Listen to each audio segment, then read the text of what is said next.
안녕하세요. 야담야담에 오신 걸 환영합니다. 여러분은 지금 어디에서 이 방송을 보고 계신가요? 댓글로 지역을 남겨주시면 그곳까지 행운이 깃들기를 항상 기원하겠습니다. 늘 함께 해주셔서 감사합니다. 그럼 지금부터 야담야담 시작하겠습니다.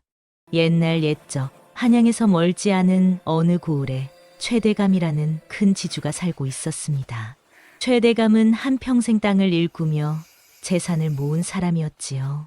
그의 논밭은 마을 전체를 다 합친 것보다 넓었고 곡식 창고는 사계절 내내 넘쳐났습니다. 잔도 3개나 소유하고 있었으니 그의 부는 실로 대단했습니다. 최대감에게는 3자녀가 있었습니다. 장남 최경, 차남 그리고 막내딸 최연이었지요. 장남 최경은 어려서부터 영특하다는 소리를 들었지만 사실은 약삭 빠르고 욕심이 많은 사람이었습니다. 차남은 성격이 온순했지만 무능했지요. 막내딸 최연은 총명하고 마음씨가 고왔습니다. 그런데 어느 가을날 최대감이 갑자기 중병에 걸렸습니다. 고열에 시달리며 며칠을 앓더니 몸을 제대로 가누지 못하게 되었지요. 한양에서 이름난 의원들이 밤낮으로 드나들었지만 병세는 점점 깊어만 갔습니다. 최대감은 자신의 시간이 얼마 남지 않았음을 알았습니다. 그는 떨리는 손으로 하인을 불러 말했지요. 자녀들을 모두 불러오너라. 내가 할 말이 있다. 소식을 듣고 자녀들이 모여들었습니다. 모두가 침통한 표정이었지만 장남 최경의 눈빛만은 묘하게 반짝였습니다. 그는 벌써 아버지의 유산을 머릿속으로 계산하고 있었던 것입니다. 내가 이제 오래 살지 못할 것 같구나. 최대감의 목소리는 가늘게 떨렸습니다. 자녀들은 모두 고개를 숙였지요. 방 안에는 무거운 침묵이 흘렀습니다. 유산을 나누어 주려 한다. 경아, 너는 장남이니 한양의 큰 저택과 남쪽 전답대 부분, 그리고 곡식 창고 3개를 가져라. 최경의 얼굴에 환한 미소가 번졌습니다. 그는 얼른 절을 올리며 말했지요. 아버님, 감사합니다. 제가 잘 지켜가겠습니다.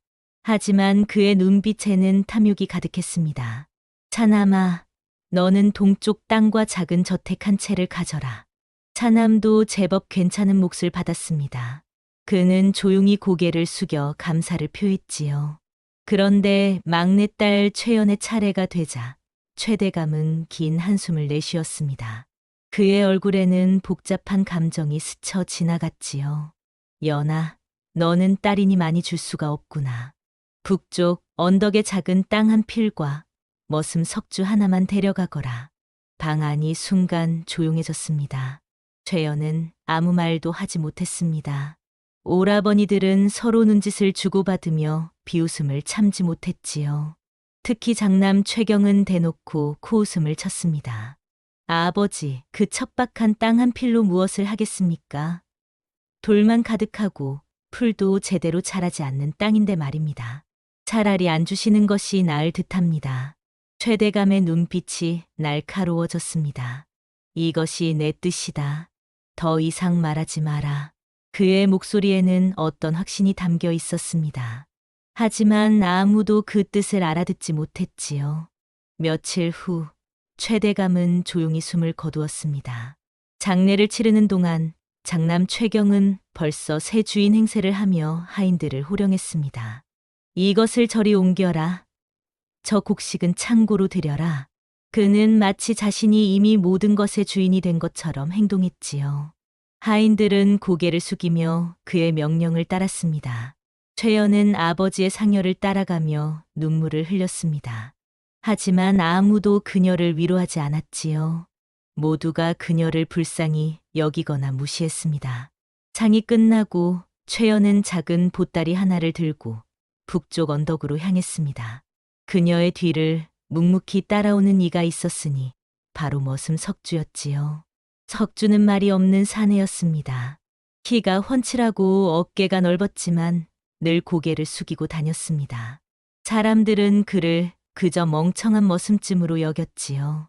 하지만 최연은 석주를 바라보며 묘한 느낌을 받았습니다. 그의 눈빛이 예사롭지 않았기 때문이지요. 맑고 깊은 눈동자 속에는 무언가를 꿰뚫어 보는 듯한 빛이 있었습니다. 걸어가는 동안 최연이 조심스럽게 물었습니다.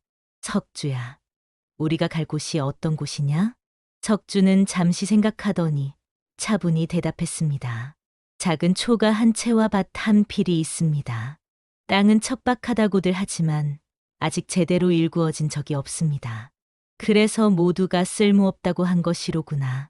최연은 깊은 한숨을 내쉬었습니다.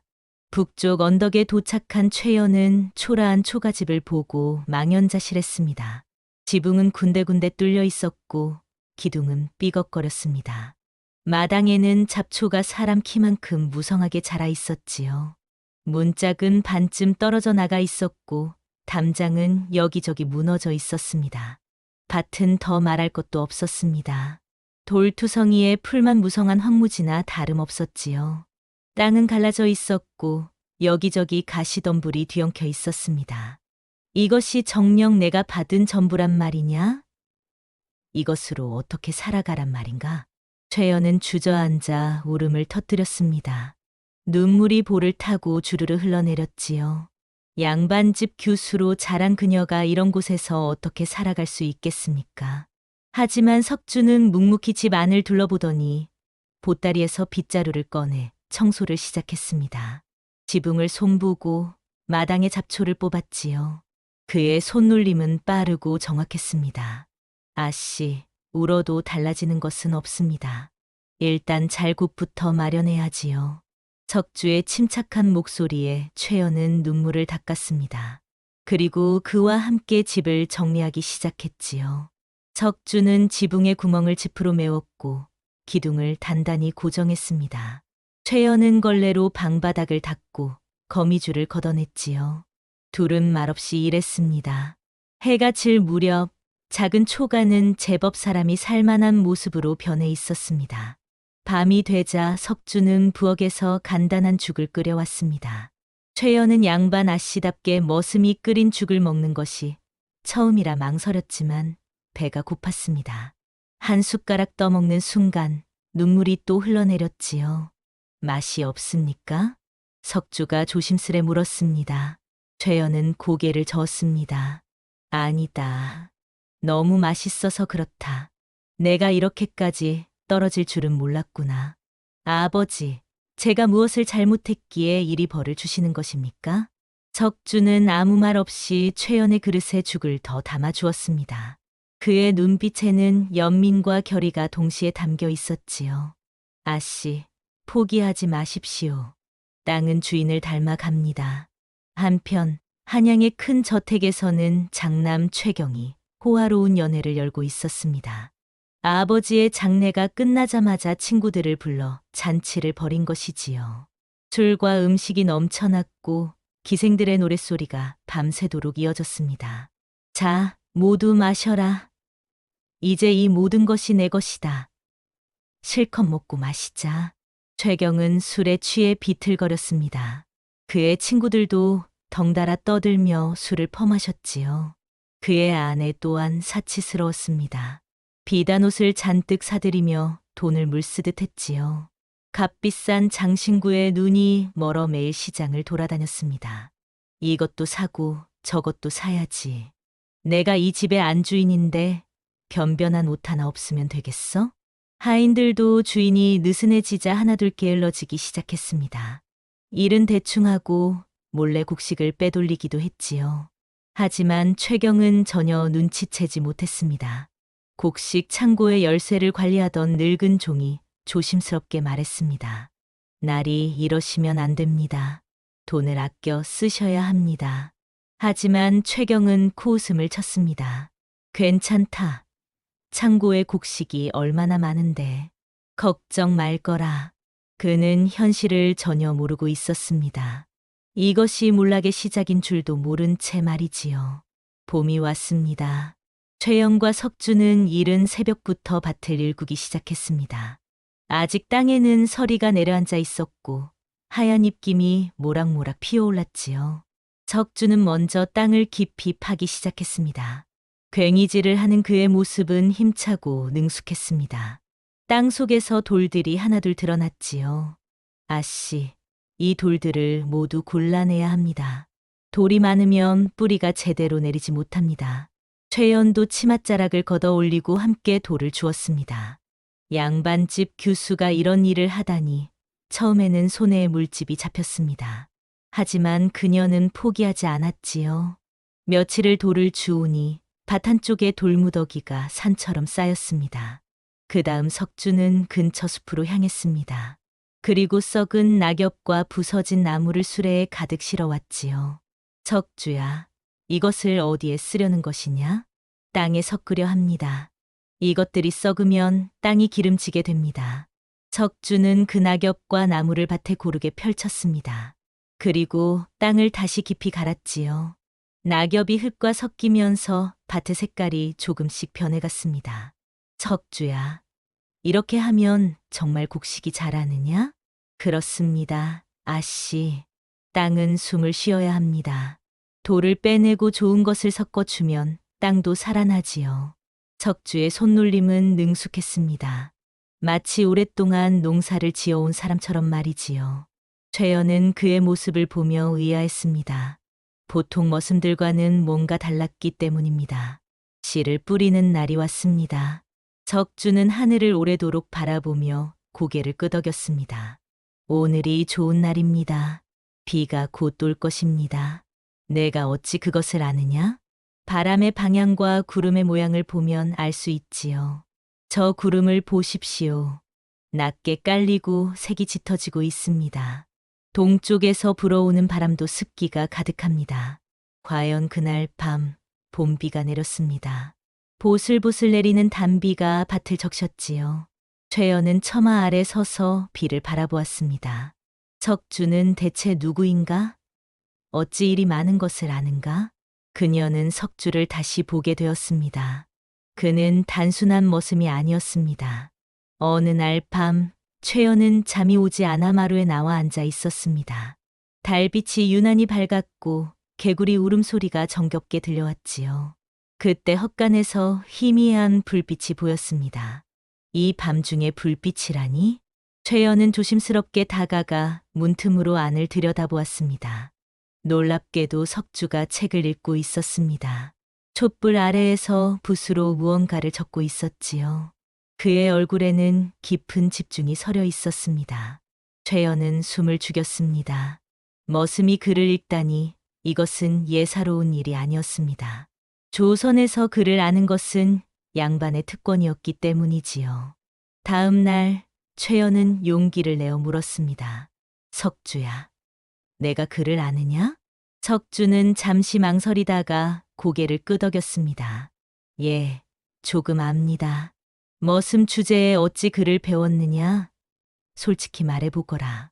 석주는 긴 한숨을 내쉬었습니다. 그리고 처음으로 자신의 이야기를 꺼냈지요.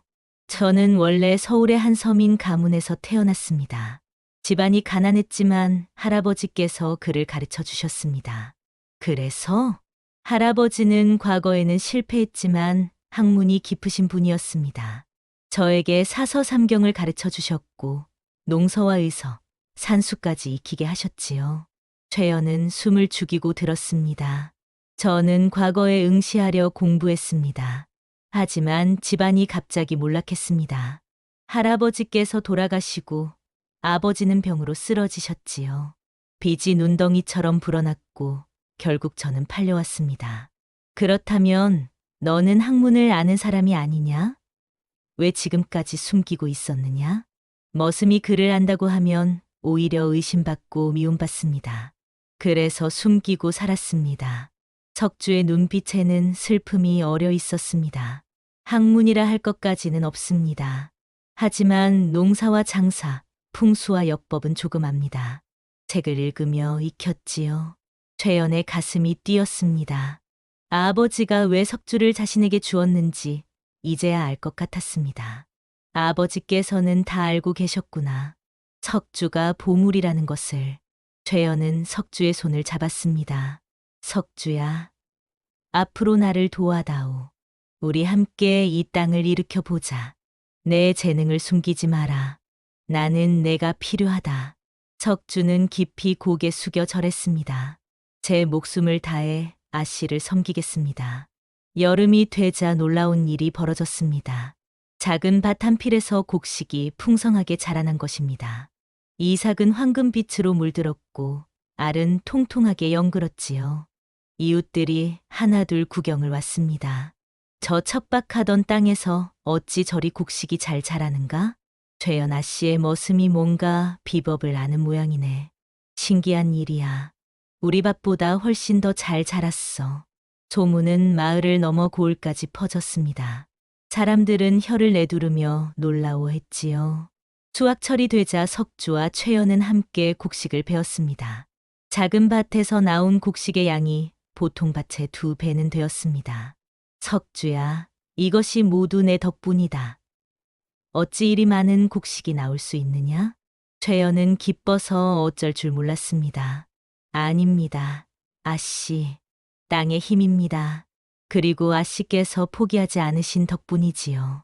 석주는 겸손하게 말했지만 그의 눈에는 뿌듯함이 담겨 있었습니다. 두 사람은 곡식을 시장에 내다 팔았습니다. 품질이 좋아 금세 팔려나갔지요. 손에 돈이 쥐어졌습니다. 석주야, 이 돈을 어떻게 쓰면 좋겠느냐? 석주는 잠시 생각하더니 말했습니다. 아씨, 이 돈으로 조금 더 땅을 사는 것이 어떻겠습니까? 주변에 버려진 땅들이 많습니다. 주인이 없거나 세금을 내지 못해 헐값에 나온 땅들입니다. 최연은 망설였습니다. 하지만 석주를 믿기로 했지요. 좋다.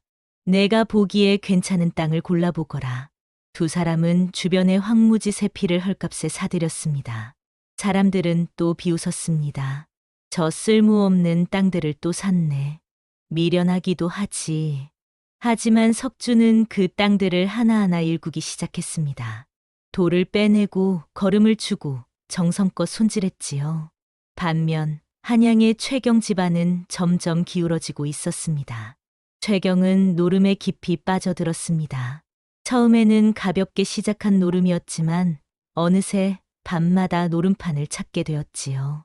한 판만 더, 이번에는 틀림없이 따겠어. 하지만 돈은 물 빠지듯 나갔습니다. 한 번 잃으면 더 큰 돈을 걸어 본전을 찾으려 했고, 그러다 더 크게 잃는 악순환이 반복되었지요. 그의 아내는 사치를 멈추지 못했습니다. 값비싼 비단옷, 화려한 장신구, 귀한 음식들. 돈은 끝없이 나갔습니다. 이것도 필요하고 저것도 필요해. 다른 양반집 부인들은 다 가지고 있는데 나만 없으면 되겠어? 곡식 창고는 점점 비어갔습니다. 팔아야 할 곡식을 연애와 사치에 다 써버렸기 때문이지요. 빚은 눈덩이처럼 불어났습니다. 형님, 돈을 조금만 꾸어주시오. 친척들이 찾아와 돈을 빌려갔습니다. 최경은 체면 때문에 거절하지 못했지요. 하지만 갚는 이는 아무도 없었습니다. 하인들도 하나둘 도망가기 시작했습니다. 주인이 망해가는 것을 보고 제때 품삯을 받지 못하니 떠나는 것이었지요. 늙은 집사가 간곡히 말했습니다. 나리, 정신을 차리십시오. 이대로 가다가는 집안이 망합니다. 하지만 최경은 현실을 외면했습니다. 괜찮다. 아직 땅이 많지 않은가. 땅 한두 필 팔면 되지 뭐.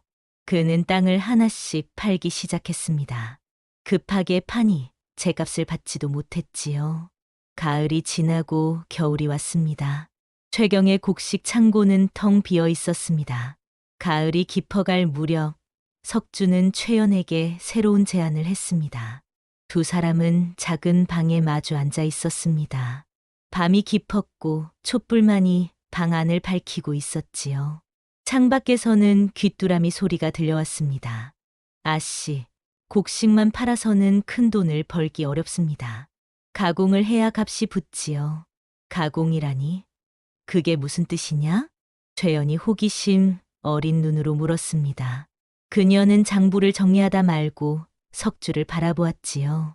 예를 들어 곡식을 말려서 건조 곡물을 만들면 오래 보관할 수 있고 값도 더 받습니다.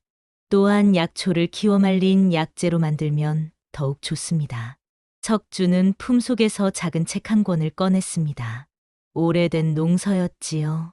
이 농서에 보면 여러 가지 방법이 나와 있습니다.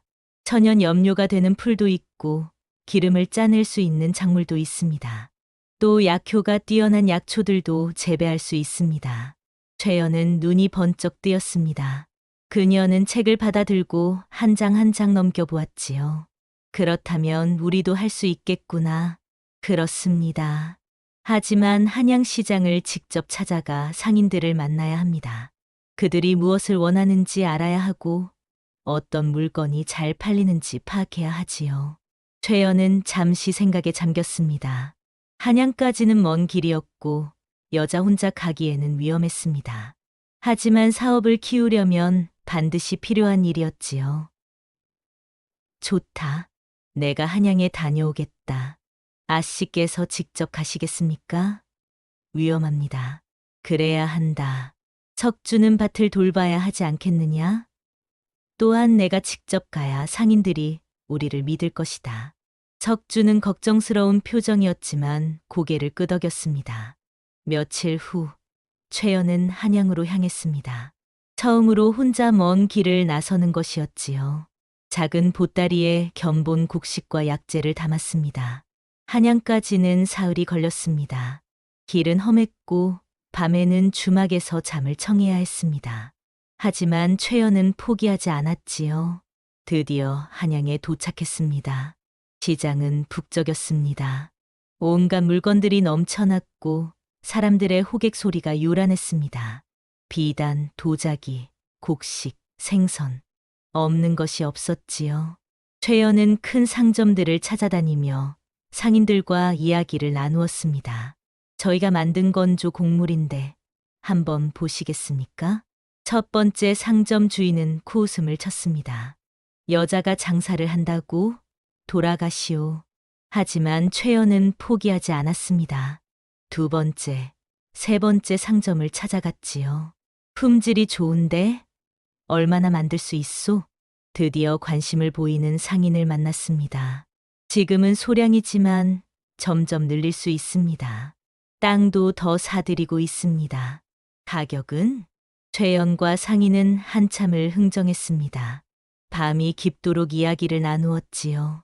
결국 거래가 성사되었습니다. 좋소. 다음 달부터 정기적으로 납품하시오.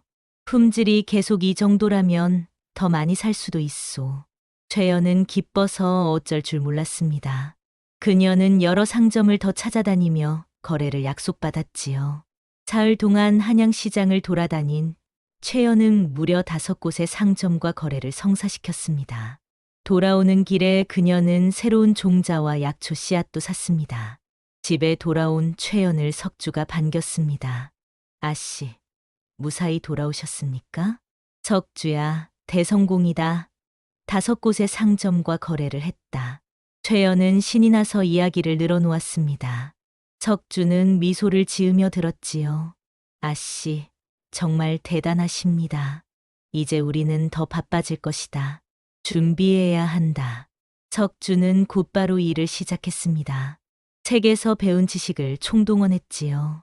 곡식을 말리는 최적의 온도와 시간, 약초를 보관하는 방법, 염료를 추출하는 기술. 모든 것을 하나씩 실험하고 익혀갔습니다. 최연도 함께 일했습니다.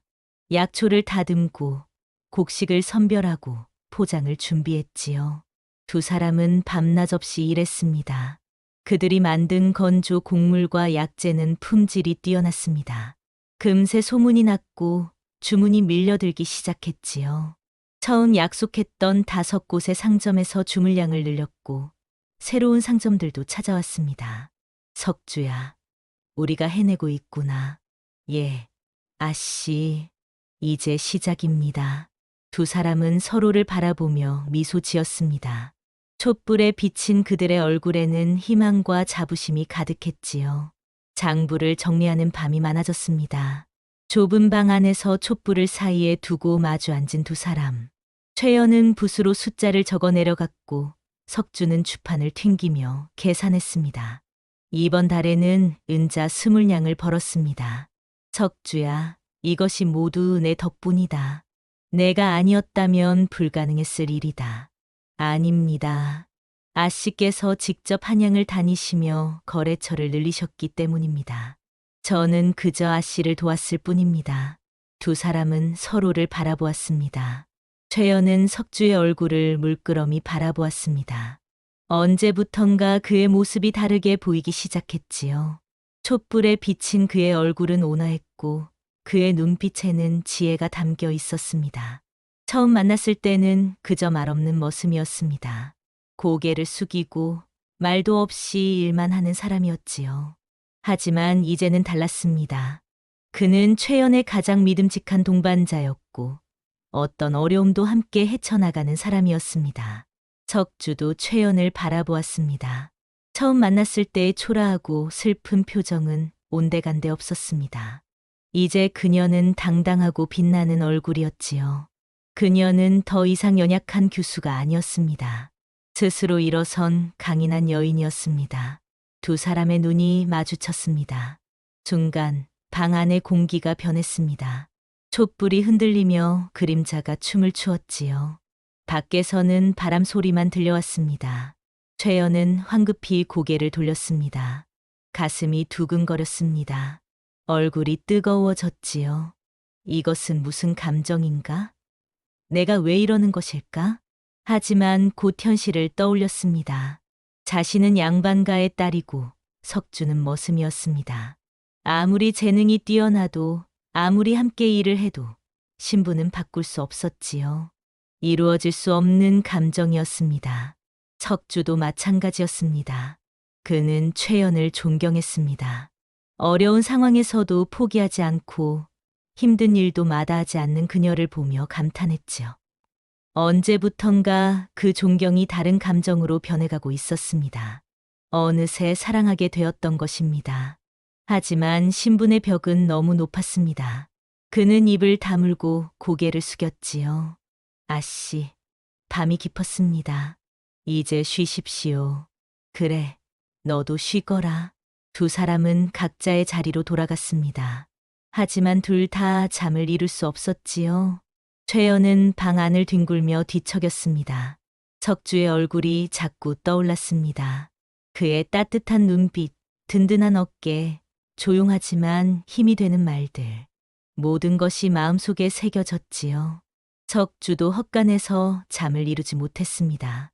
최연의 모습이 눈에 선했습니다. 당당하게 한양 상인들과 흥정하는 모습, 바치를 하며 흘리는 맑은 땀방울, 환하게 웃는 얼굴. 모든 것이 사랑스러웠습니다. 그렇게 1년, 2년의 시간이 흘렀습니다. 최연의 사업은 날로 번창했습니다. 이제는 제법 큰 상단이 되었지요. 주변의 땅도 여러 필 더 사들여 부유한 지주가 되었습니다. 일꾼도 셋을 더 고용했습니다. 사람들은 이제 최연을 다시 보기 시작했습니다. 최연 아씨, 대단하십니다. 아무것도 없이 시작해서 이만큼 일구셨으니 말입니다. 그 머슴도 보통이 아니더군요. 두 사람이 힘을 합치니 이루지 못할 것이 없습니다. 정말 기적 같은 일입니다. 작은 땅 한 필이 이렇게 커질 줄이야. 하지만 최연과 석주 사이의 거리는 좁혀지지 않았습니다. 오히려 서로를 의식하며 더 멀어진 듯 했지요.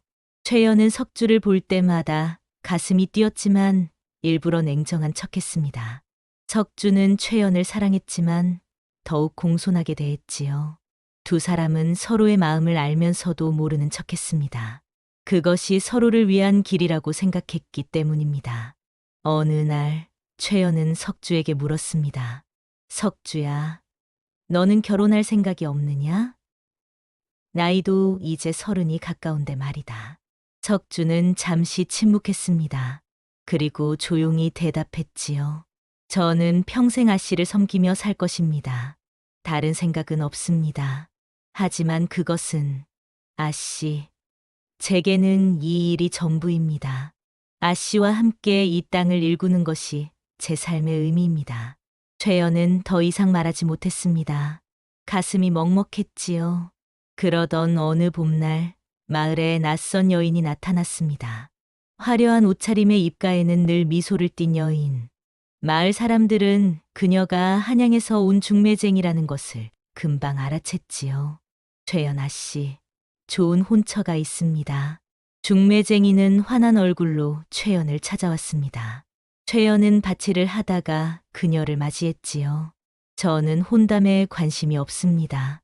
아씨, 일단 들어만 보십시오. 한양의 양반 도령인데 집안도 좋고 인물도 준수하답니다. 무엇보다 아씨의 사업 수완을 높이 사서 혼담을 청한 것입니다. 최연은 당황했습니다.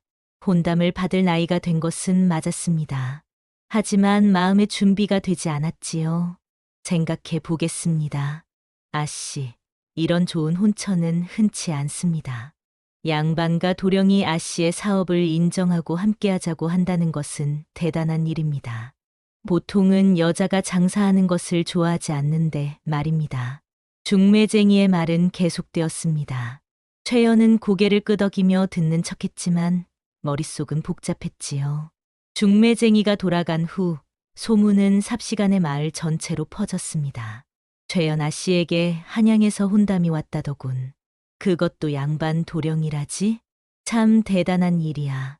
작은 땅 한 필 받고 시작해서 이제 양반가와 혼사를 논하다니. 마을 사람들이 하나둘 최연을 찾아왔습니다. 아씨, 축하드립니다. 좋은 혼처를 만나셨다니 다행입니다. 이제 혼인을 하셔야지요. 아씨 나이도 이제. 그 양반 도령이 참 훌륭한 분이라던데요. 하지만 어떤 이들의 말에는 가시가 돋혀 있었습니다. 머슴을 곁에 두고 장사하는 것은 좋지 않습니다. 혼인하시면 당연히 그 머슴은 내보내셔야지요. 그래요. 아무리 일을 잘해도 머슴은 머슴입니다. 양반 도련님 체면에 어떻게 머슴과 함께 일을 하시겠어요? 저 석주라는 자, 주제를 알아야 할 텐데. 최연은 이런 말들을 들을 때마다 가슴이 답답했습니다. 그날 밤 최연은 잠을 이루지 못했습니다. 창밖을 바라보며 생각에 잠겼지요. 나는 무엇을 원하는가?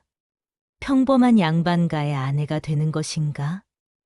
비단 옷을 입고 하인을 거느리며 조용히 사는 것인가? 하지만 그것은 최연이 원하는 삶이 아니었습니다. 그녀는 스스로 땅을 일구고 사업을 키우고 자신의 힘으로 사는 것에 자부심을 느꼈습니다. 하지만 석주는 어떻게 하지? 석주의 얼굴이 떠올랐습니다. 그와 함께 밭을 일구던 날들, 함께 장부를 정리하던 밤들, 서로 격려하며 어려움을 이겨낸 시간들. 모든 것이 소중했습니다. 나는 석주를 어떻게 생각하는가? 단순히 일꾼으로만 보는 것인가? 아니면 최연은 고개를 저었습니다. 생각하고 싶지 않았습니다. 답이 두려웠기 때문입니다. 다음 날 최연은 석주를 피하기 시작했습니다. 아침 일찍 밭으로 나갔다가 석주가 오면 슬그머니 자리를 피했지요. 장부 정리도 혼자 했고 대화도 최소한으로 줄였습니다. 석주는 뭔가 달라진 것을 느꼈습니다. 아씨가 자신을 피한다는 것을, 거리를 두려 한다는 것을 알았지요. 그는 마을 사람들의 이야기를 듣고 모든 것을 짐작했습니다. 혼담이 들어왔고 사람들이 자신을 내쫓으라고 한다는 것을 말입니다. 어느 날 저녁 석주는 홀로 언덕에 올라갔습니다.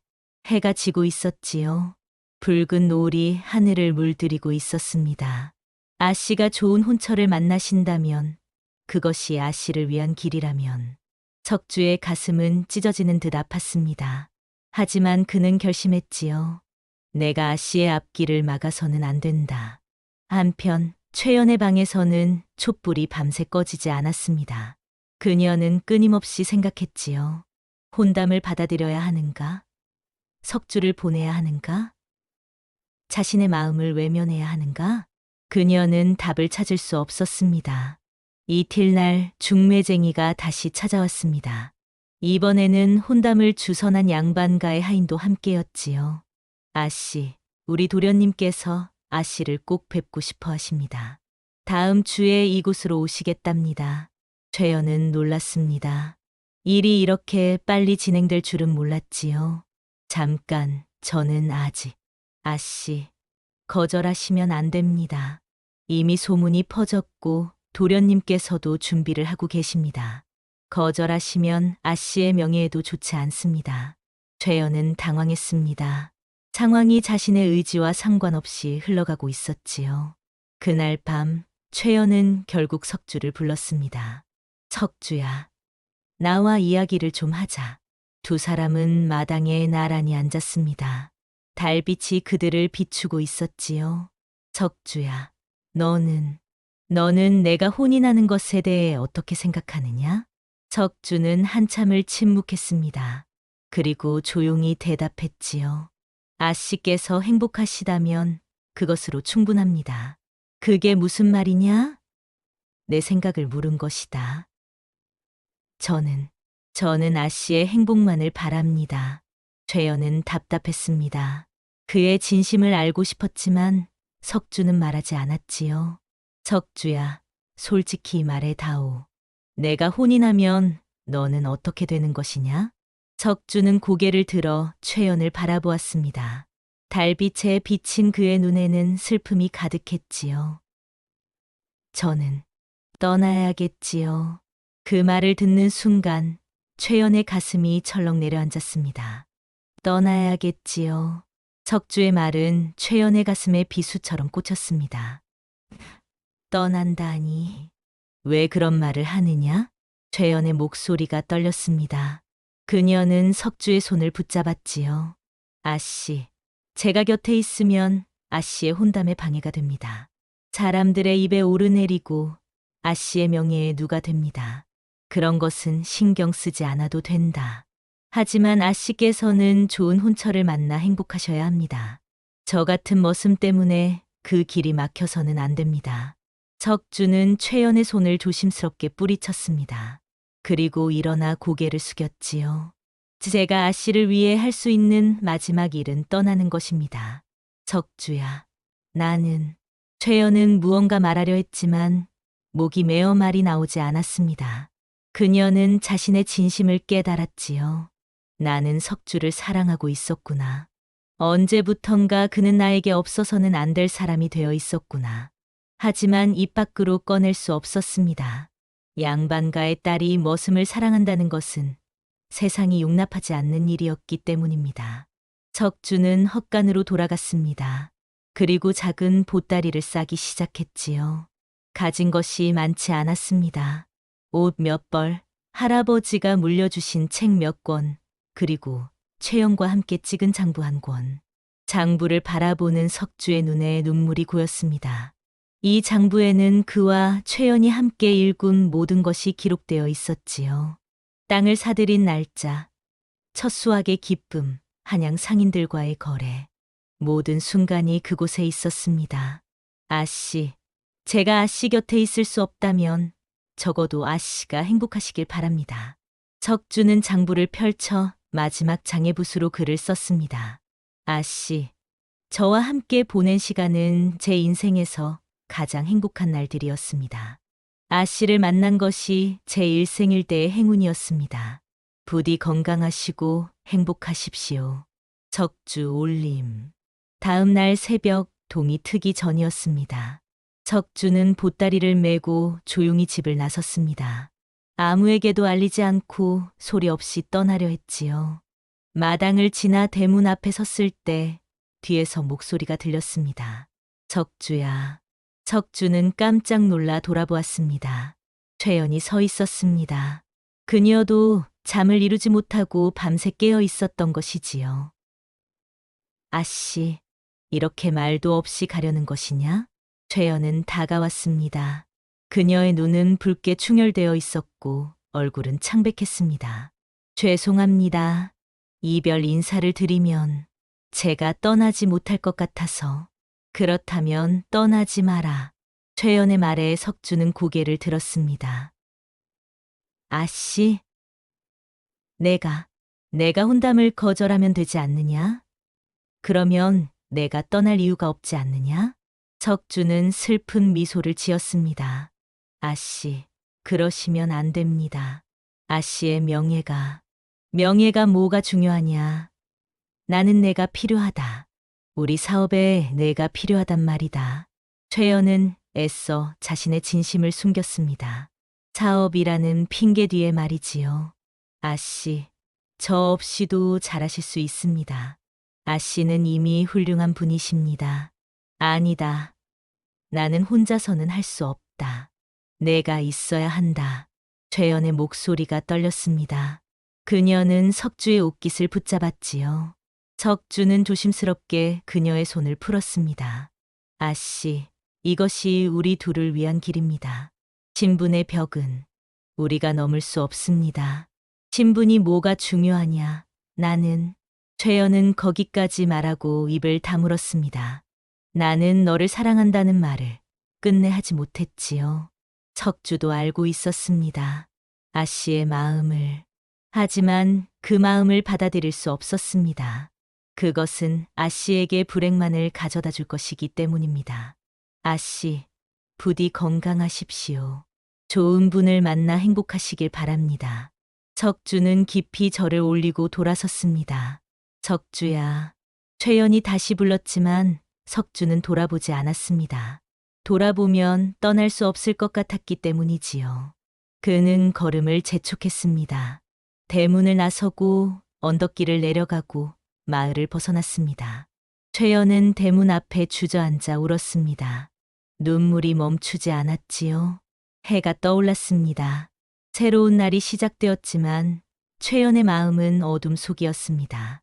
석주가 떠난 후 집은 텅 빈 것처럼 느껴졌습니다. 밭을 바라봐도, 헛간을 봐도, 장부를 펼쳐도 모든 곳에 석주의 흔적이 남아 있었지요. 그날 밤 최연은 석주가 남긴 글을 발견했습니다. 장부 마지막 장에 적힌 작별 인사를 보며 최연은 소리내어 울었습니다. 석주야, 나도 너와 함께한 시간이 가장 행복했다. 나는 내가 없이는 살 수 없을 것 같다. 하지만 이미 늦었습니다. 석주는 떠났고 돌아오지 않을 것 같았습니다. 석주가 떠난 후 최연은 무기력해졌습니다. 일도 손에 잡히지 않았고 밤마다 잠을 이루지 못했지요. 밭을 보면 석주가 괭이질하던 모습이 떠올랐고 장부를 펼치면 함께 계산하던 밤들이 생각났습니다. 며칠 후 한양의 양반 도령이 찾아왔습니다. 중매쟁이가 약속했던 그 사람이었지요. 도령은 점잖은 차림에 예의 바른 태도였습니다. 집안도 좋고 학식도 있었지요. 하지만 최연의 눈에는 아무것도 들어오지 않았습니다. 최연 아씨, 뵙게 되어 영광입니다. 아씨의 사업 수완에 대해 많이 들었습니다. 감사합니다. 최연은 건성으로 대답했습니다. 도령이 무슨 말을 하는지 귓전으로 흘러갔지요. 혼인 후에도 아씨께서 원하신다면 사업을 계속하셔도 됩니다. 물론 제가 도와드리겠습니다. 그렇군요. 최연의 대답은 짧고 무미건조했습니다. 도령은 어색한 분위기를 느꼈지만 애써 웃으며 이야기를 이어갔지요. 하지만 최연의 마음은 다른 곳에 있었습니다. 석주는 지금 어디에 있을까? 밥은 먹었을까? 잘 곳은 있을까? 결국 혼담은 흐지부지 되었습니다. 최연이 관심을 보이지 않자 도령도 더 이상 찾아오지 않았지요. 중매쟁이가 다시 찾아왔지만 최연은 단호하게 거절했습니다. 저는 혼인할 생각이 없습니다.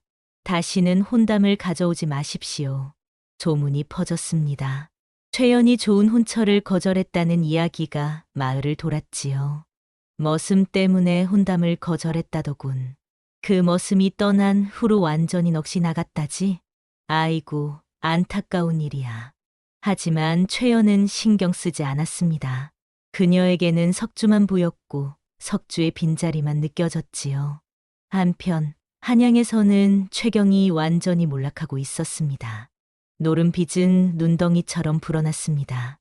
처음에는 은자 몇 냥이었지만 이제는 수백 냥에 이르렀지요. 최경, 오늘까지 돈을 갚지 못하면 끝장이다. 사채업자들이 매일 찾아와 협박했습니다. 최경은 땅을 팔기 시작했지요. 하나, 둘. 아버지가 물려준 땅들이 하나씩 사라졌습니다. 하지만 그것으로도 부족했습니다. 빚은 계속 늘어났고 팔당도 바닥났지요. 어느 날 사채업자들이 때로 몰려왔습니다. 최경, 더 이상 기다릴 수 없다. 이 집을 가져가겠다. 제발 조금만 더 기다려 주시오. 곧 갚겠습니다. 최경은 무릎을 꿇고 애원했지만 소용없었습니다. 내 놈의 말을 믿고 얼마나 기다렸는데 이제 끝이다. 그들은 집 안의 귀중품들을 모조리 가져갔습니다.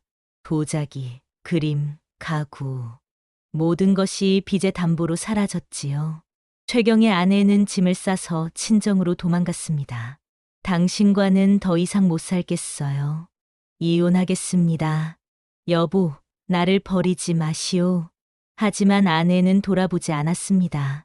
하인들도 이미 모두 떠난 지 오래였지요. 마침내 최경은 마지막 남은 저택마저 빼앗겼습니다. 그는 거리로 쫓겨났습니다. 이럴 수가. 내가 왜 이렇게 되었는가. 최경은 비틀거리며 한양거리를 헤맸습니다. 옷은 누더기가 되었고 얼굴은 수척해졌지요. 한때 잘 나가던 양반가의 장남은 이제 거지와 다름없었습니다. 겨울이 왔습니다. 추운 바람이 뼈 속까지 파고들었지요. 밥 한 끼만, 제발 밥 한 끼만 주십시오. 최경은 구걸을 했습니다. 하지만 사람들은 그를 외면했지요. 저리 가, 거지 같은 놈. 어떤 이는 돌을 던지기도 했습니다. 최경은 피하다가 넘어졌지요. 그날 밤 최경은 추위에 떨며 거리 한 구석에 웅크리고 있었습니다. 내가 왜 이렇게 되었는가? 아버지께서 그렇게 많은 재산을 주셨는데 나는 모두 탕진해 버렸구나. 그는 후회했습니다. 노름을 시작한 것을, 사치를 부린 것을, 아버지의 말씀을 무시한 것을 말이지요. 문득 동생 최연이 떠올랐습니다. 연희는 어떻게 되었을까? 작은 땅 한 필만 받은 연희는. 최경은 마지막 남은 소문을 들었습니다. 동생 최연이 크게 성공했다는 이야기를 말이지요. 동생을 찾아가야겠다. 마지막 희망은 동생뿐이다. 최경은 결심했습니다. 부끄러웠지만 살기 위해서는 어쩔 수 없었지요. 그는 한양을 벗어나 북쪽 언덕으로 향했습니다. 눈이 내리기 시작했습니다. 발은 얼어붙었고 배는 고팠지요. 하지만 걸음을 멈추지 않았습니다. 며칠을 걸었습니다. 중간에 쓰러질 뻔도 했지만 간신히 버텼지요. 드디어 북쪽 언덕이 보였습니다. 하지만 그곳의 모습은 최경의 기억과 완전히 달랐습니다. 작던 초가집은 제법 큰 기와집으로 변해 있었습니다. 밭은 여러 필로 늘어나 있었고 창고도 새로 지어져 있었지요. 일꾼들이 분주히 오가고 있었습니다. 동생이 정말 이렇게 잘 살고 있었구나. 최경은 멍하니 서서 바라보았습니다. 과거에 자신이 비웃었던 그 작은 땅 한 필이 이제는 이렇게 커져 있었습니다. 부끄러움과 후회가 밀려왔습니다. 그는 한참을 망설이다가 조심스럽게 대문을 두드렸지요. 똑똑똑, 똑똑똑. 문을 여는 소리가 들렸습니다. 최연이 나왔지요. 그녀는 문 앞에 선 초라한 행색의 사내를 보고 깜짝 놀랐습니다. 처음에는 누군지 알아보지 못했습니다.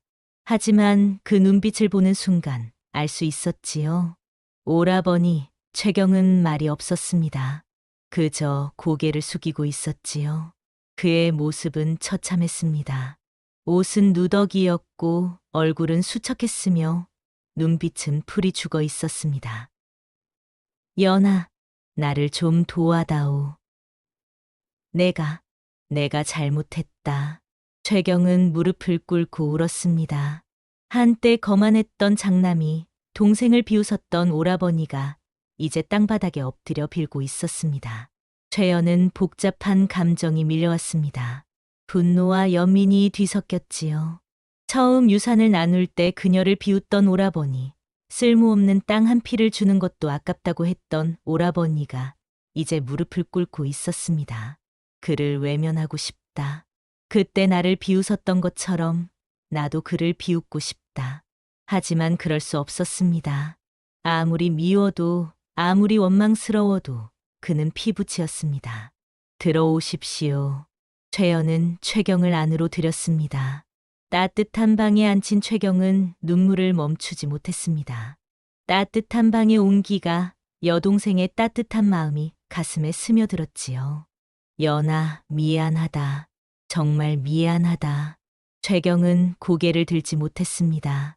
최연은 부엌으로 가서 따뜻한 죽을 끓였습니다.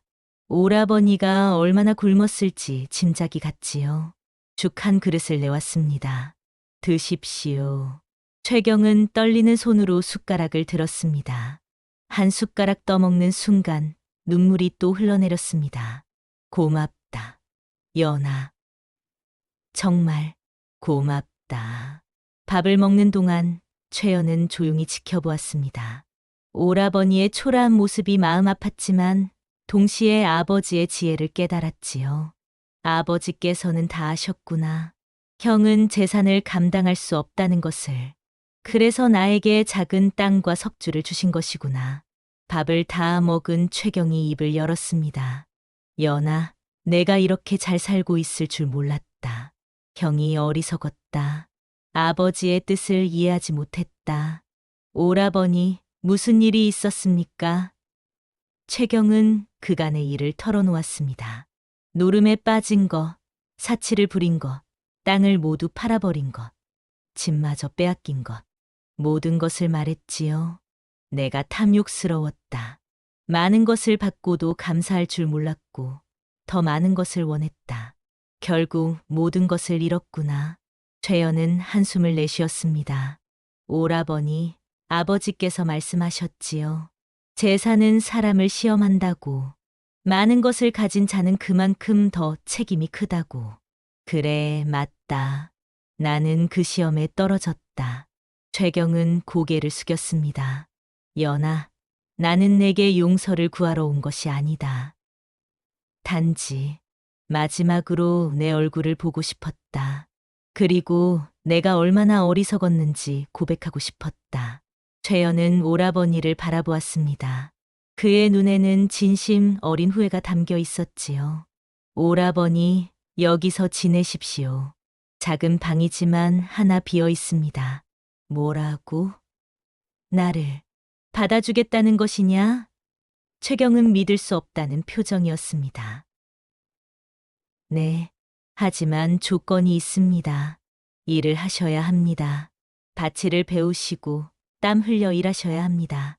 당연하지. 나도 이제 달라질 것이다. 열심히 일하겠다. 최경은 깊이 절했습니다. 며칠이 지났습니다. 최경은 정말로 변했습니다. 아침 일찍 일어나 밭으로 나갔고 일꾼들과 함께 땀 흘려 일했지요. 처음에는 서툴렀지만 점점 익숙해졌습니다. 형님, 이렇게 하시면 됩니다. 일꾼들이 친절히 가르쳐 주었습니다. 최경은 겸손하게 배웠지요. 밤에는 온몸이 쑤셨습니다. 하지만 마음은 편안했습니다. 떳떳하게 일하고 떳떳하게 밥을 먹는다는 것이 이렇게 행복한 일인 줄 몰랐지요. 어느 날 저녁 최영과 최경은 마당에 앉아 이야기를 나누었습니다. 연아, 내 옆에 있던 머슴은 어디로 갔느냐? 사람들이 대단한 사람이라고 하던데. 최경의 말에 최연의 표정이 어두워졌습니다. 석주는 떠났습니다. 떠났다고? 왜? 재혼담 때문에 사람들이 석주를 내쫓으라고 했습니다. 그래서 석주는 스스로 떠났습니다. 최연의 목소리가 떨렸습니다. 그 사람을 많이 그리워하는구나. 최경은 동생의 마음을 알아차렸습니다. 예, 석주가 없으니 모든 것이 의미가 없습니다. 사업도 재산도 아무 소용이 없습니다. 연아, 그 사람을 사랑하는 것이냐? 최연은 고개를 끄덕였습니다. 이제 숨길 수 없었지요. 예, 오라버니, 나는 석주를 사랑합니다. 하지만 신분의 벽이, 신분이 뭐가 중요하냐? 최경이 큰 소리로 말했습니다. 형은 양반으로 태어나 많은 것을 받았지만 모두 잃었다. 그 머슴은 아무것도 없었지만 이 모든 것을 일구어냈다. 진정한 양반은 누구였느냐? 최연은 오라버니를 놀란 눈으로 바라보았습니다. 연아, 내 마음을 따라라. 그 사람을 찾아라. 그리고 내 마음을 전해라. 오라버니의 말은 최연의 마음에 불을 지폈습니다. 그래. 나는 더 이상 도망치지 않겠다. 적주를 찾아야 한다. 내 마음을 전해야 한다. 다음 날 아침, 최연은 작은 보따리를 챙겼습니다. 오라버니가 걱정스러운 표정으로 물었지요. 연아, 어디를 가려느냐? 적주를 찾으러 갑니다. 어디로 갔는지 아느냐?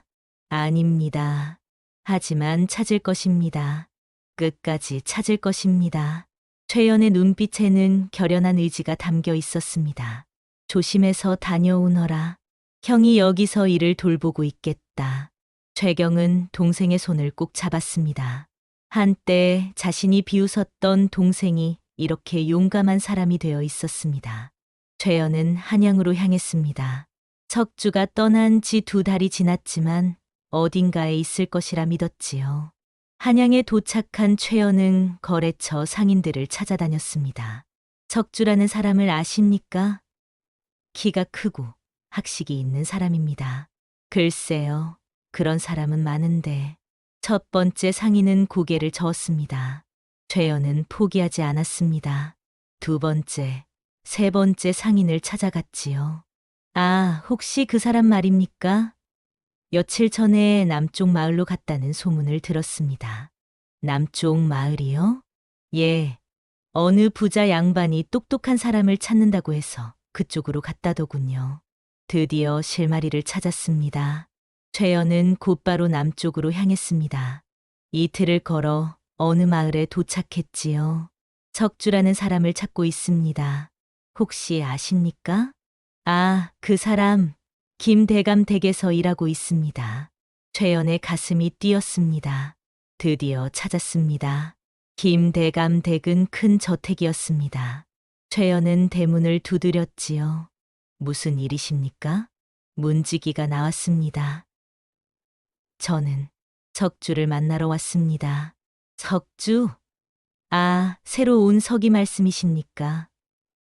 지금 대감님과 함께 계십니다. 최연은 안으로 안내되었습니다. 넓은 마당을 지나 사랑채로 향했습니다. 그때 익숙한 목소리가 들려왔습니다. 대감님, 이렇게 하시면 세금을 절반으로 줄일 수 있습니다. 적주의 목소리였습니다. 최연은 발걸음을 멈췄습니다. 가슴이 두근거렸지요. 2달 만에 듣는 그의 목소리였습니다. 적주야, 드디어 찾았구나. 문 앞에서 잠시 망설였습니다. 무슨 말을 해야 할지, 어떻게 시작해야 할지 몰랐지요.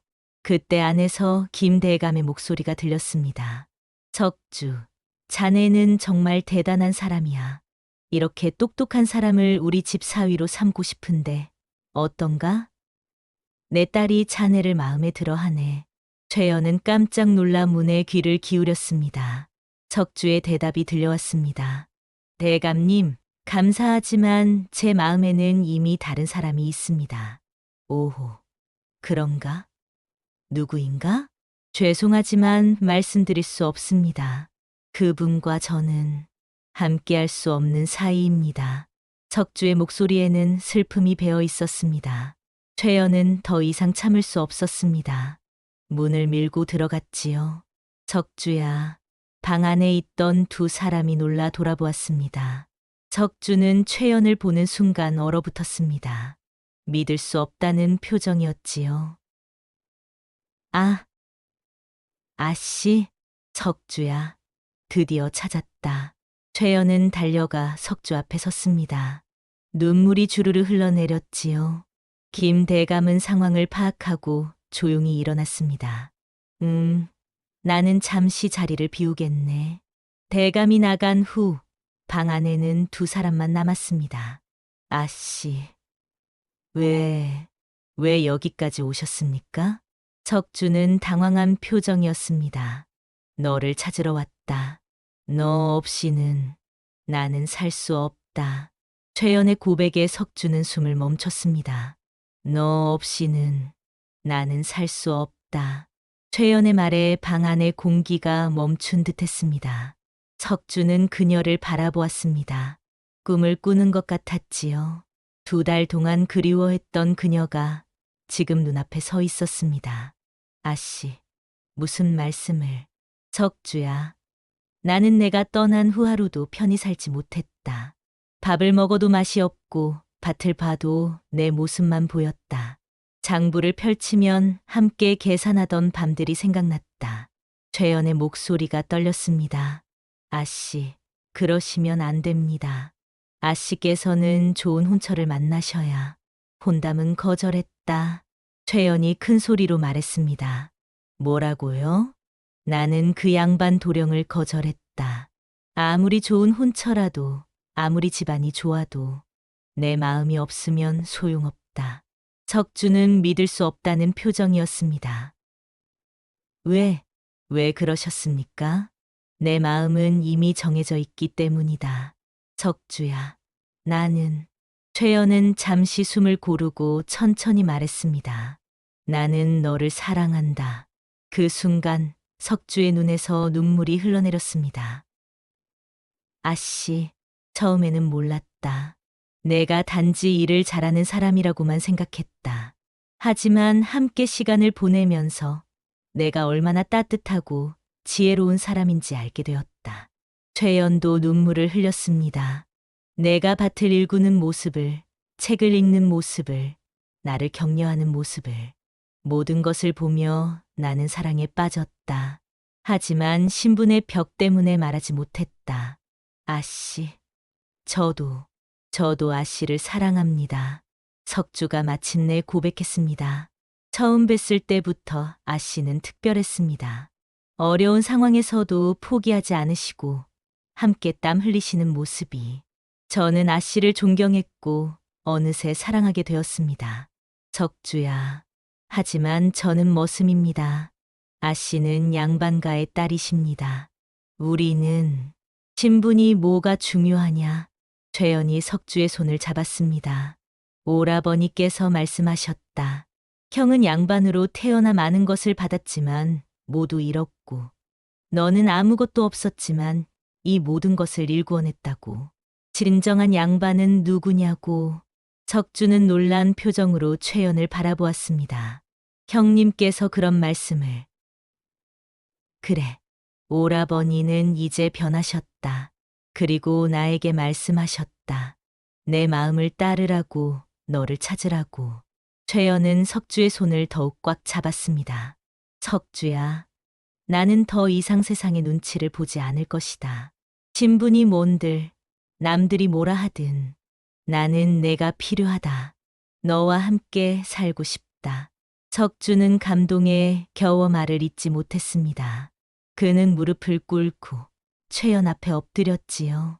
아씨, 제가 아씨를 지켜드리겠습니다. 평생 아씨 곁에서 아씨를 섬기고 아씨와 함께 살아가겠습니다. 일어나라, 석주야. 너는 더 이상 머슴이 아니다. 너는 나의. 최연은 잠시 망설이다가 용기 내어 말했습니다. 너는 나의 짝이다. 내 인생의 동반자다. 석주는 천천히 일어났습니다. 2사람은 서로를 바라보았지요. 촛불이 흔들리며 그들의 그림자를 벽에 드리웠습니다. 창밖에서는 봄바람이 불어왔습니다. 아씨. 아니. 최연. 석주가 처음으로 그녀의 이름을 불렀습니다. 저도 고백하겠습니다. 사실 저는. 석주는 깊은 숨을 들이쉬고 말했습니다. 저는 원래 서울의 양반 가문 출신입니다. 최연은 놀라 눈을 크게 떴습니다. 뭐라고? 할아버지께서는 과거에 급제하신 분이셨습니다. 하지만 집안이 몰락했고 저는 빚 때문에 팔려왔습니다.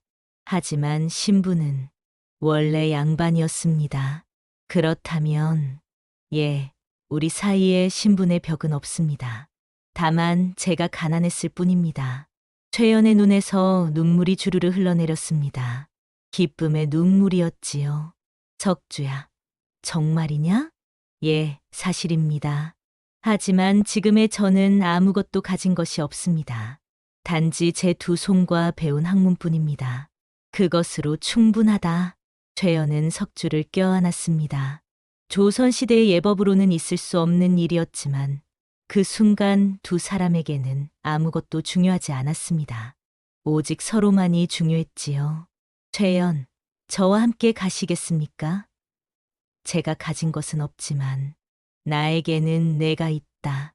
그것으로 충분하다. 우리 함께 돌아가자. 우리의 땅으로, 우리의 집으로. 밖에서 김대감이 기침 소리를 냈습니다. 두 분 이야기가 끝났으면 나와 보시게. 두 사람은 얼굴을 붉히며 밖으로 나왔습니다. 김대감은 미소를 지으며 말했습니다. 석주, 자네가 사랑하는 사람이 바로 이 아씨였구먼. 참 좋은 인연이야. 내가 사위로 삼으려 했지만 이미 주인이 있었구먼. 대감님, 죄송합니다. 아니야, 괜찮네. 오히려 축하하네. 두 사람 모두 훌륭한 사람들이니 잘 될 것이야. 김 대감은 축하 선물로 비단 한 필을 주었습니다. 이것으로 혼례복을 만들게나. 다음 날 최연과 석주는 함께 북쪽 언덕으로 돌아왔습니다. 이틀을 함께 걸으며 두 사람은 끊임없이 이야기를 나누었지요. 그동안 하지 못했던 말들, 숨겨왔던 감정들을 모두 털어놓았습니다. 최연, 내가 떠난 후 많이 힘들었겠소. 석주는 걱정스러운 표정으로 물었습니다. 힘들었다. 하지만 그 시간이 있었기에 내 마음을 확실히 알 수 있었다. 너 없이는 살 수 없다는 것을 말이다. 나도 마찬가지였소. 김대감 댁에서 좋은 대우를 받았지만 마음은 늘 이곳에 당신 곁에 있었소. 두 사람은 손을 꼭 잡고 걸었습니다. 해가 질 무렵 드디어 익숙한 언덕이 보였습니다.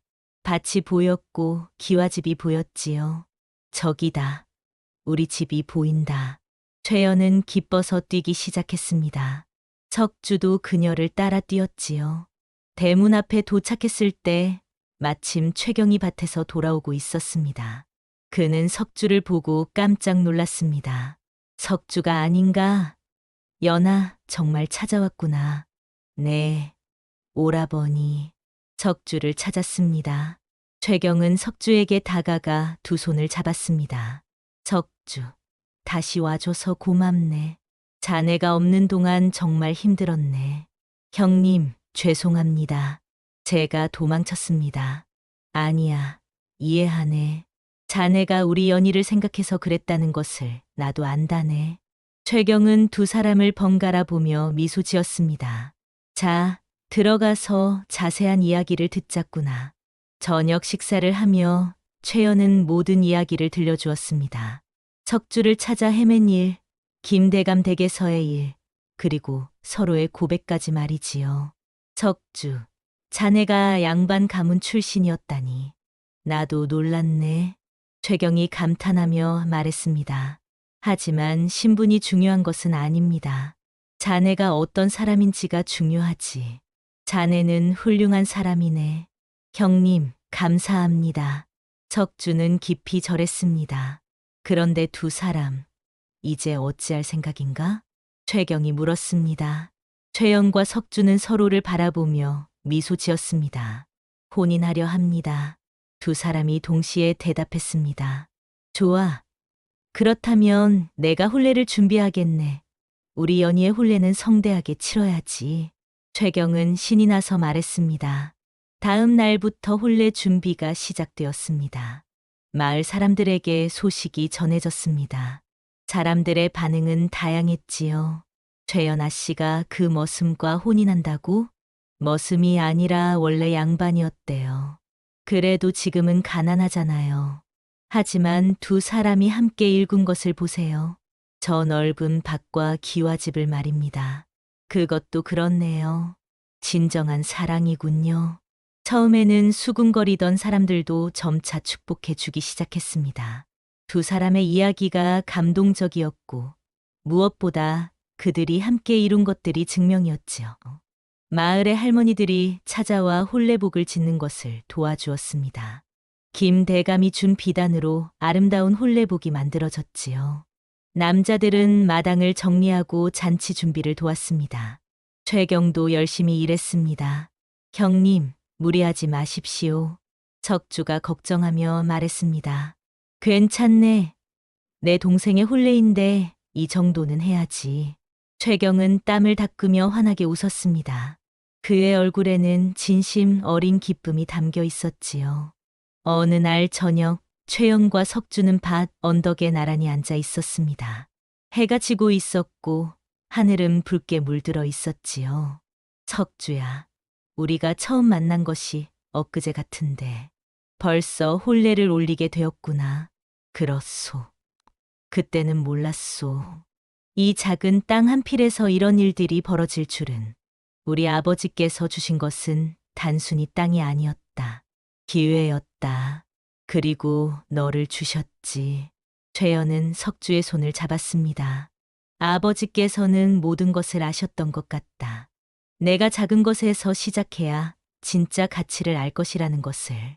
그리고 너라는 보물을 알아볼 것이라는 것을. 석주도 그녀의 손을 꼭 잡았습니다. 최연, 나는 평생 당신을 사랑하고 지킬 것이오. 함께 이 땅을 가꾸고 함께 늙어갈 것이오. 나도 그렇다. 우리 함께 행복하자.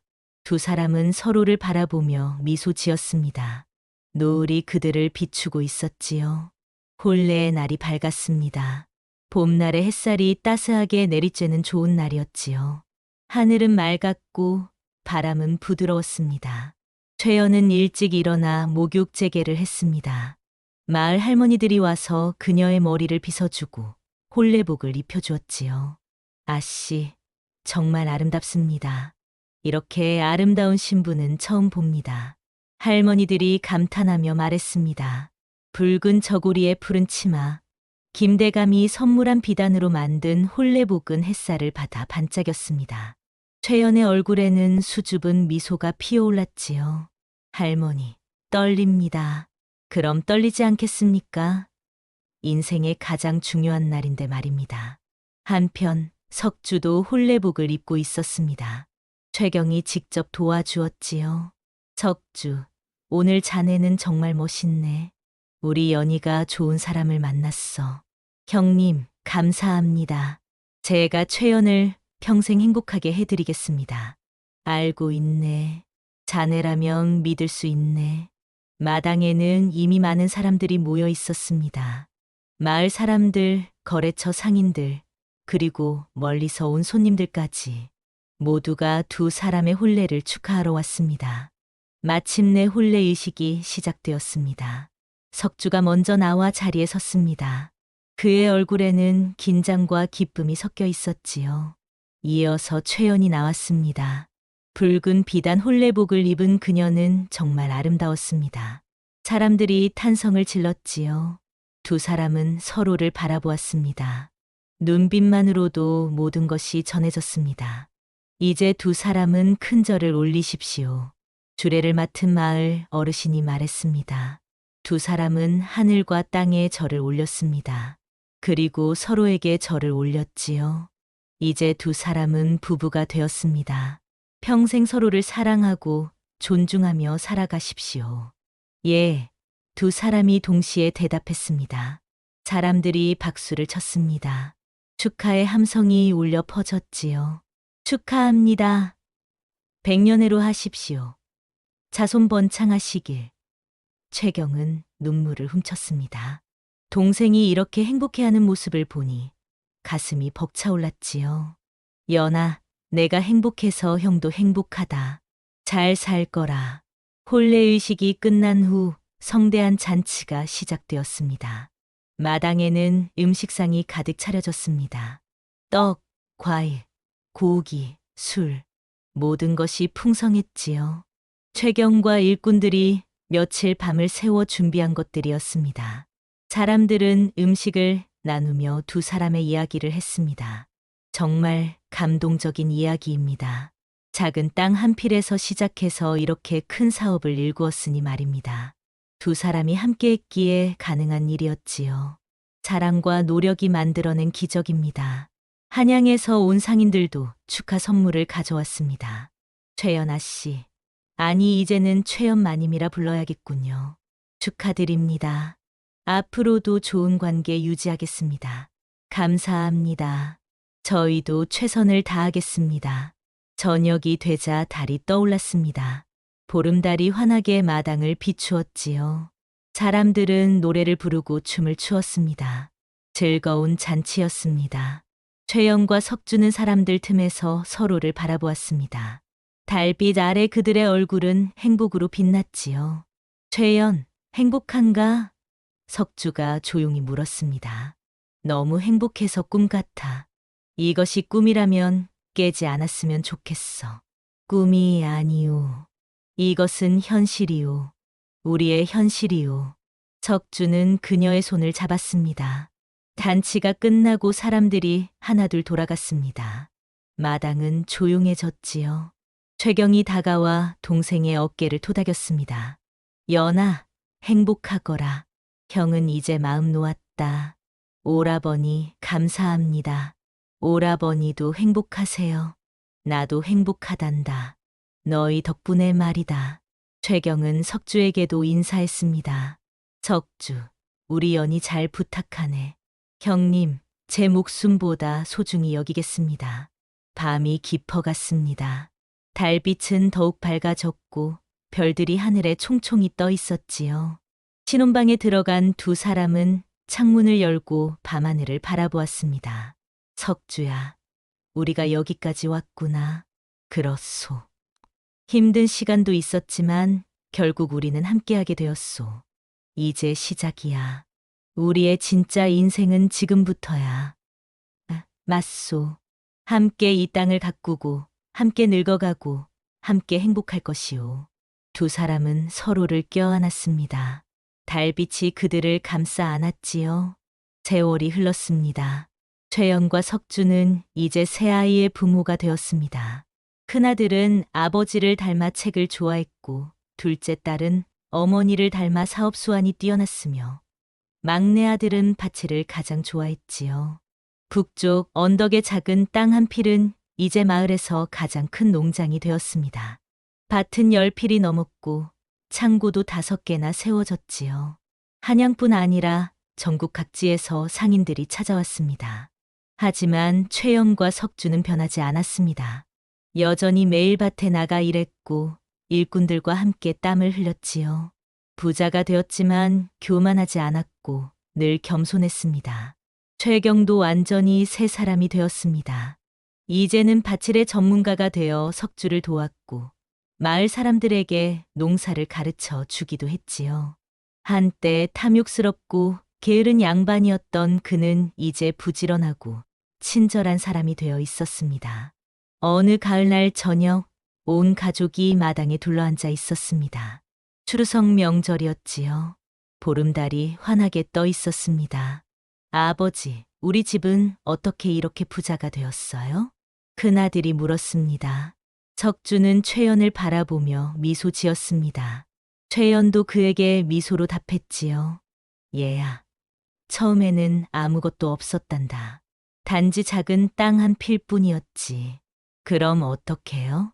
내 어머니와 내가 함께 일했단다. 포기하지 않고 서로를 믿으며 열심히 일했지. 둘째 딸이 물었습니다. 그럼 돈이 가장 중요한 거예요? 최연이 고개를 저었습니다. 아니란다. 돈보다 중요한 것이 있지. 뭐예요? 사람이란다.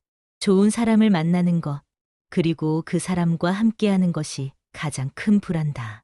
최경이 거들었습니다. 형도 그것을 배웠단다. 옛날에 형은 많은 재산을 물려받았지만 모두 잃었어. 왜냐하면 형은 혼자였고 탐욕스러웠기 때문이지. 하지만 너희 어머니는 작은 것에서 시작했지만 큰 것을 이루었단다. 왜냐하면 좋은 사람과 함께했고 서로를 아꼈기 때문이야. 아이들은 고개를 끄덕이며 들었습니다. 석주가 다시 말했습니다. 얘들아, 기억하거라. 진정한 부는 돈이 아니라 사람이란다. 서로 사랑하고 서로 돕고 함께 땀 흘리는 것. 그것이 진정한 행복이란다. 그리고 작은 것을 소중히 여기거라. 작은 씨앗이 큰 나무가 되고 작은 땅이 큰 농장이 되듯이 작은 것에서 시작하는 법을 배워야 한다. 최연이 아이들을 안으며 말했습니다. 너희는 많은 것을 물려받을 것이다. 하지만 그것보다 더 중요한 것을 물려주고 싶구나. 바로 사람을 소중히 여기는 마음, 열심히 일하는 자세, 그리고 감사하는 마음이란다. 막내 아들이 물었습니다. 엄마, 아빠, 우리도 엄마 아빠처럼 될 수 있어요? 물론이란다.